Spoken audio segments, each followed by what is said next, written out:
ससुराल कैसे चलूंगी। नेहा को शादी करके ससुराल आए 1 महीना हो चुका था। वैसे तो उसके ससुराल में सब अच्छे थे, सास बिल्कुल माँ जैसी और जेठानी बिल्कुल बड़ी बहन जैसी। पति प्रेम भी बहुत चाहता था नेहा को, पर पैसों के मामले में ज़रा कंजूस था। प्रेम सुनिए ना, मुझे आपसे कुछ बात करनी है। हाँ बोलो, क्या बात है?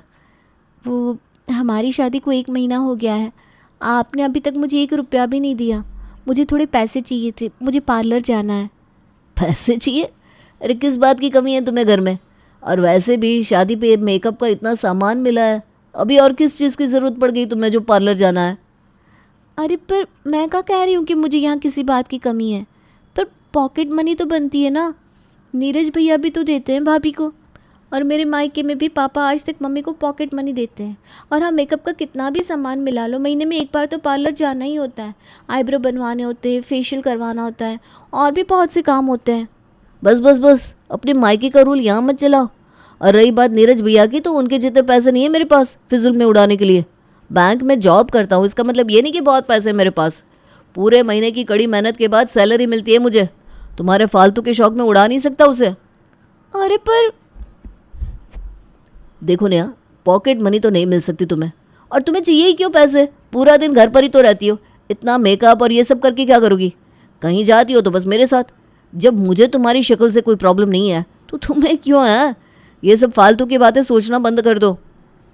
प्रेम की बात सुनकर नेहा अपना सा मुंह लेकर रह गई। उसे समझ में आ गया था कि उससे तो पॉकेट मनी मिलने वाली नहीं है। एक दिन, अरे नेहा ज़रा देख तो, ये साड़ी कैसी लग रही है, कल ही मार्केट से लेकर आई।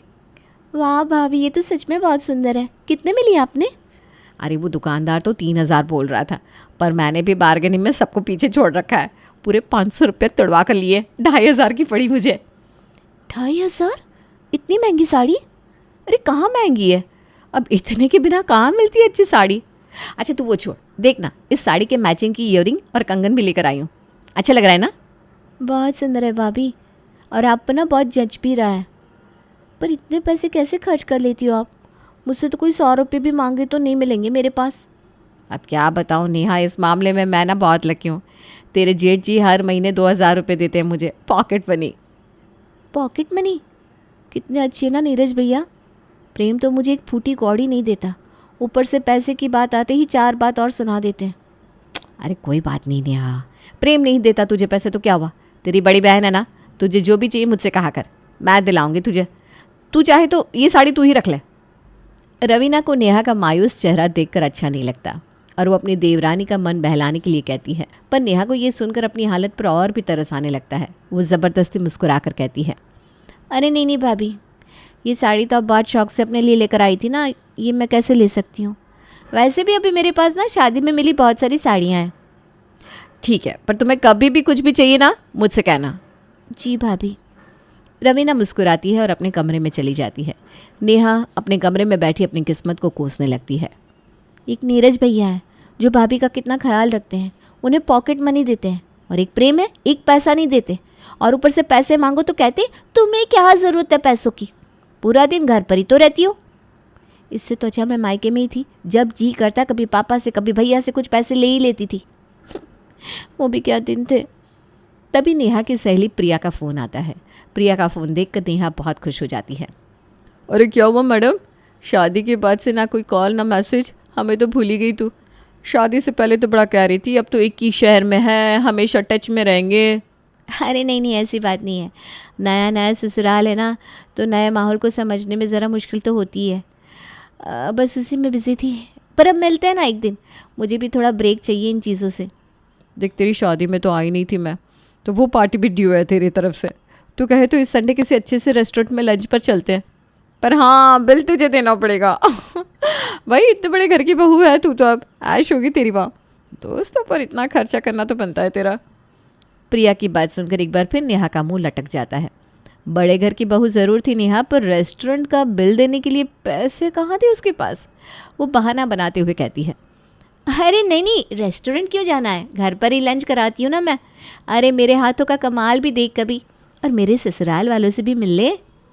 हाँ ये बात भी सही है, हम भी तो देखे तेरा ससुराल कैसा है। देखते ही देखते संडे भी आ गया। नेहा ने प्रिया की पसंद की दाल मखनी, लच्छा पराठा, हरी चटनी, सलाद और गुलाब जामुन बनाए थे। और अब वो सोफे पर बैठी प्रिया के आने का इंतज़ार कर रही थी। थोड़ी देर में प्रिया आती है। वाह नेहा, तेरा घर तो बहुत सुंदर है, काफ़ी बड़ा भी है। हाँ, सब बहुत अच्छा है। चल आजा अंदर, मैं तुझे सबसे मिलवाती हूँ। नेहा प्रिया को लेकर अंदर आती है और सबसे मिलवाती है। प्रिया को भी नेहा के ससुराल वालों से मिलकर बहुत अच्छा लगता है। वाह नेहा, तेरी तो किस्मत खुल गई। रवीना भाभी कितनी कूल है ना, बिल्कुल जेठानी जैसा बर्ताव नहीं करती तेरे साथ। लगता ही नहीं कि तुम दोनों देवरानी जेठानी हो, ऐसा लगता है जैसे बहनें हो। हाँ यार, वो तो है, सब बहुत अच्छे हैं मेरे ससुराल में। ऐश है तेरी तो। चल अब ना बहुत भूख लगी है, खाने में क्या बनाया? सब तेरी पसंद का है, तू बैठ, मैं खाना परोसती हूँ। प्रिया और नेहा के घर वाले खाने के टेबल पर बैठ जाते हैं और नेहा एक एक करके सबको खाना परोसने लगती है। प्रिया खाने की बहुत तारीफ करती है। तेरे हाथ में ना जादू है नेहा, ऐसा खाना खाने के लिए तो बार बार आना पड़ेगा। अरे तो आ जाना बेटा, उसमें क्या है, हमें भी अच्छा लगेगा तुमसे मिलकर। हाँ बिल्कुल मम्मी जी, नेहा का भी दिल लगा रहेगा। बेचारी अभी अभी तो मायका छोड़कर ससुराल आई है, अपनी बचपन की सहेली से मिलती रहेगी तो मायका दूर है ऐसा नहीं लगेगा। जी जी ज़रूर आऊँगी, पर पहले अब नेहा आएगी हमारे घर। अरे मुझे भी तो अपनी दोस्त को अपने हाथों का खाना खिलाने का मौका मिले। सुन रही है ना नेहा, अगले हफ्ते अब तुझे आना पड़ेगा मेरे घर। हाँ बाबा, ज़रूर आऊँगी। अरे हाँ, बातों बातों में ये रह ही गया, ये ले, ये तेरे लिए। अरे इसकी क्या ज़रूरत थी? ज़रूरत कैसे नहीं थी, पहली बार घर आई हूँ, तेरे खाली हाथ कैसे आ जाती। प्रिया नेहा के लिए गिफ्ट में एक सुंदर सा शो पीस लेकर आती है, जिसे देखकर नेहा खुश तो बहुत होती है, पर उसे साथ ही साथ चिंता भी सताने लगती है। वो सोचने लगती है, प्रिया मेरे लिए इतना सुंदर गिफ्ट लेकर आई, अब मुझे भी इसके लिए कुछ लेकर जाना होगा इसके घर, पर मेरे पास पैसे कहाँ हैं, क्या करूँगी अब? प्रेम से कहूँगी तो फिर से मुझ पर भड़क जाएंगे, कहेंगे फिजूल खर्ची है। तभी प्रिया कहती है, क्या हुआ नेहा, गिफ्ट पसंद नहीं आया? अरे नहीं नहीं, ये बहुत सुंदर है, मैं ना इसे अपने कमरे में सजाऊंगी। अरे तुझे पता है, इस शो पीस की खास बात यह है कि तू इसे अपने घर के जिस भी हिस्से में लगाएगी वहाँ खूब सारी पॉजिटिव एनर्जी आएगी। बेडरूम में लगाएगी तो तेरे और प्रेम जीजा जी के बीच का रिश्ता और गहरा होगा। सही है, फिर तो मैं इसे अपने बेडरूम में ही लगाऊंगी। हाँ चल, यहाँ पास ही में ना एक शॉप है जहाँ ये सब फैंग शू के सामान मिलते हैं, मैं तो अक्सर जाती हूँ वहाँ। अभी कल भी जा रही हूँ, तू भी चलना, बड़ा मज़ा आएगा। प्रिया की बात सुनकर नेहा एक बार फिर से सोचने लगी। मैं कैसे जा सकती हूँ, मेरे पास कहाँ पैसे होते? भाभी ने कहा था कि कुछ भी चाहिए तो उनसे मांग लूँ, पर ऐसे पैसे मांगने में अच्छा थोड़ी ना लगता है। वो बहाना बनाते हुए बोली, अरे नहीं नहीं, कल तो हमारे घर पर मेहमान आने वाले प्रिया, मुझे खाने की तैयारी भी करनी होगी। इस बार तू हुआ, मैं फिर कभी चलूँगी। ठीक है, जैसी तेरी मर्ज़ी, पर एक बार पक्का चलना। हाँ, बहुत अच्छा लगेगा तुझे भी सब कुछ। चल अब मैं चलती हूँ। प्रिया तो चली जाती है, पर नेहा की सास सुषमा जी को ये बात कुछ समझ में नहीं आती। वो नेहा से पूछती है, बेटा तूने तेरी सहेली को ऐसे क्यों कहा कि कल मेहमान आने वाले हैं? कल तो कोई मेहमान नहीं आ रहा है, तू जाना चाहती है तो जा सकती है बेटा। नहीं नहीं नहीं मम्मी जी, मुझे खुद ही नहीं जाना था। इन सब फैंग शुई वगैरह की चीज़ों में मेरी कोई ख़ास दिलचस्पी नहीं है। अब ऐसे मना करती तो उसे बुरा लगता है, इसलिए कह दिया कि मेहमान आने वाले हैं। अच्छा अच्छा, ऐसी बात है तो फिर ठीक है। देखते ही देखते एक हफ्ता गुजर जाता है और अब वादे के मुताबिक नेहा को प्रिया के घर लंच पे जाना था, पर वो सुबह से उसी उधेड़-बुन में लगी थी कि वो प्रिया को गिफ्ट में क्या देगी। मार्केट से तो कुछ खरीद कर नहीं ला सकती, पैसे ही नहीं है। एक काम करती हूँ, घर पर ही कुछ ढूंढती हूँ, शायद कुछ अच्छा मिल जाए। बहुत ढूंढने पर प्रिया को अपनी शादी में मिला एक शो पीस नज़र आता है। उसे देखकर वो बहुत खुश हो जाती है। वाह, ढूंढने पर तो भगवान भी मिल जाते हैं, कितना सुंदर है ये। प्रिया तो देखकर ही खुश हो जाएगी, यही दे देती हूँ। हींग लगे ना फिटकरी और रंग भी चोखा है। नेहा ने शो पीस को अच्छे से गिफ्ट रैप किया और तैयार होकर प्रिया के घर पहुंच गई। आजा नेहा, मैं तुझे सबसे मिलवाती हूँ। प्रिया ने नेहा को अपने घर वालों से मिलवाया, सब ने खूब सारी बातें की और फिर एक साथ खाना खाने बैठ गए। प्रिया ने एक एक करके करीब 10 डिशेस खाने की टेबल पर सजा दी। ये देखकर नेहा बोली, वाह प्रिया, कितना कुछ बनाया है तूने, कमाल ही कर दिया भाई। इतने कम वक्त में इतना सब कुछ कैसे बनाया? अरे नहीं, मैंने तो बस अभी खाना गर्म किया है, ये सब मैंने नहीं बनाया। इतना सारा खाना बनाती तो तुझसे आराम से बात करने का वक्त ही नहीं मिलता। मैंने ये सब बाहर से मंगवाया है।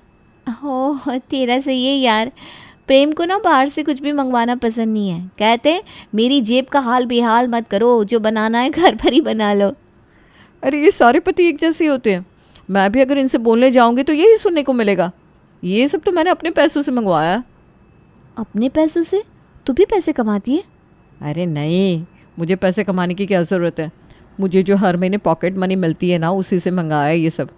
अब इतना तो बनता है ना अपने बचपन की दोस्त के लिए। सही है यार तेरा, प्रेम तो मुझे पैसे ही नहीं देते। अरे नहीं नहीं, मेरे पति तो मुझे हाथ खर्च के पैसे ना दे तो मैं बात ही नहीं करूँगी इनसे। नेहा एक बार फिर उदास हो जाती है, पर फिर बात बदल कर कहती है, अच्छा छोड़ना वो सब, ये ले, मैं तेरे लिए छोटा सा गिफ्ट लेकर आई थी, देखकर बता कैसा लगा तुझे। नेहा प्रिया को अपना लाया हुआ गिफ्ट देती है। प्रिया उसे खोलकर देखती है। अरे ये तो वही गिफ्ट है ना जो तुझे तेरी शादी पे अर्पिता ने दिया था। मेरे साथ जाकर ही तो लिया था उससे। तूने उसका दिया गिफ्ट मुझे चिपका दिया। पैसे नहीं थे क्या कुछ नया मार्केट से खरीदने के? अरे तो नहीं लाती ना कुछ। इस तरह किसी और का दिया हुआ गिफ्ट मुझे क्यों चिपका रही है? ये उम्मीद नहीं थी तुझसे। तू तो बहुत बदल गई शादी के बाद। अब नेहा बेचारी क्या कहती, उसका सर तो शर्म से झुक गया था। नेहा अपना सब मुँह लेकर घर आ गई और अपने कमरे में जाकर रोने लगती है। नेहा की सास ने जब उसे यूं रोते देखा तो उसे थोड़ा अजीब लगा। अरे नेहा बहू, क्या हुआ? तू तो अपनी सहेली के घर गई थी ना, तो उदास होकर क्यों आई है? कुछ कह दिया क्या उसने?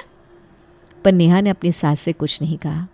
वो सास से अपने पति प्रेम की शिकायत नहीं करना चाहती थी। वो बहाना बना देती है। नहीं मम्मी जी, बस ऐसे ही आँख में कुछ चला गया था, मैं रो नहीं रही हूँ। कुछ दिन और इसी तरह गुजर जाते हैं। कुछ दिन बाद नेहा की छोटी बहन रिया उसके घर आती है। उस वक्त नेहा घर पर अकेली थी। महीने की आखिरी तारीख थी, इसलिए रसोई में राशन लगभग ख़त्म हो चुका था और नेहा के पास बाजार से कुछ लाने के पैसे भी नहीं थे। मजबूरन वो अपनी छोटी बहन को कुछ चाय नाश्ता भी नहीं करवा पाती। अब तुझसे क्या छिपाना, देखना घर पर राशन खत्म है, महीने की आखिरी तारीख चल रही है ना, और तेरे जीजू मुझे कुछ पैसे देते ही नहीं, तो क्या ही नाश्ता करवाऊँ तुझे। मम्मी जी मंदिर से आ जाती है तो फिर मंगाती हूँ कुछ। तभी रिया कहती है, दीदी तुम जीजू से कहती क्यों नहीं हो कि तुम्हें पॉकेट मनी दिया करे, आजकल तो सभी देते हैं। अरे कहा था रिया, पर वो कहाँ सुनते मेरी। उन्हें तो यही लगता है कि मुझे पैसों की क्या ज़रूरत है। तभी नेहा की सास मंदिर से आती है। अरे रिया बेटा, तुम आई हो, बहुत अच्छा किया। ऐसे ही आते रहा करो बेटा। अरे नेहा, अपनी बहन को कुछ नाश्ता वगैरह का पूछा कि नहीं? नहीं मम्मी जी, घर में राशन ख़त्म है, महीने की आखिरी तारीख है ना आज। अरे तो कुछ बाजार से मंगवा देती। मम्मी जी वो पैसे नहीं थे। इस पर नेहा की सास गुस्से में भड़क उठी। पैसे नहीं थे?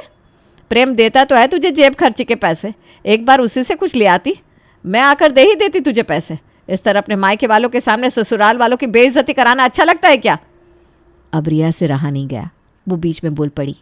माफ़ करिएगा आंटी जी, मैं आपके घर के मामले में बीच में बोलना तो नहीं चाहती थी, पर मुझे बोलना पड़ रहा है क्योंकि दीदी तो आपसे कुछ कहेंगी नहीं। क्या मतलब? क्या बात है? प्रेम जीजू नेहा दीदी को 1 रुपया पॉकेट मनी नहीं देते, ऐसे में दीदी बाजार से कैसे कुछ लाती? क्या ये सच है बहू? प्रेम तुझे पैसे नहीं देता? जी मम्मी जी, यही सच है। प्रेम मुझे पैसे नहीं देते, कहते तुम्हें पैसों की क्या ज़रूरत, पूरा दिन घर पर ही तो रहती हो। तो ये बात है, आने दे आज प्रेम को, उसे मैं बताती हूँ। शाम को जब प्रेम घर लौटता है। प्रेम, ये क्या सुन रही हूँ मैं? तू नेहा को जेब खर्च के पैसे नहीं देता? अरे मम्मी, आप भी इसकी बातों में आ गई। इसे क्या ज़रूरत है पैसों की, घर पर ही तो रहती है पूरा दिन। बस बहुत हुआ। घर पर रहती है तो क्या हुआ, कभी अपनी पसंद से कुछ लाने का मन करे तो किसे बोलने जाएगी? अरे पर मम्मी, मैं तो अब बूढ़ी हो चुकी हूँ, पर फिर भी आज भी तेरे पापा जी अपनी पेंशन से मुझे जेब खर्ची के पैसे देते हैं। अगर वो भी तेरे जैसी ही सोच रखते ना, तो ना तू पलता ना ही तेरा भाई। और तुझे क्या पता औरत अपनी जेब खर्ची के पैसे बचाकर कैसे गृहस्थी के कामों में लगाती है। घर का बजट ना बिगड़े इसके लिए कितनी बार औरत को अपने बचाए हुए पैसे घर में लगाने पड़ते हैं। मुझे नहीं लगा था बेटा कि तेरी सोच इतनी छोटी होगी कि तू अपनी पत्नी को पैरों की जूती बनाकर रखेगा। औरत घर की लक्ष्मी होती है, उसे खुश रखेगा तभी तेरे घर पर लक्ष्मी आएगी। तू नेहा को खुश रखेगा तभी तो वो पूरे परिवार को खुश रख पाएगी। पति से मिला प्रेम और सम्मान ही औरत पूरे परिवार पर लुटाती है। मुझे माफ़ कर दो मम्मी, अब ऐसी गलती नहीं होगी। मैं आज से ही नेहा को हर महीने जेब खर्ची के पैसे दूंगा। और इस तरह प्रेम को अकल आ जाती है और वो नेहा को हर महीने जेब खर्ची के पैसे देने लगता है।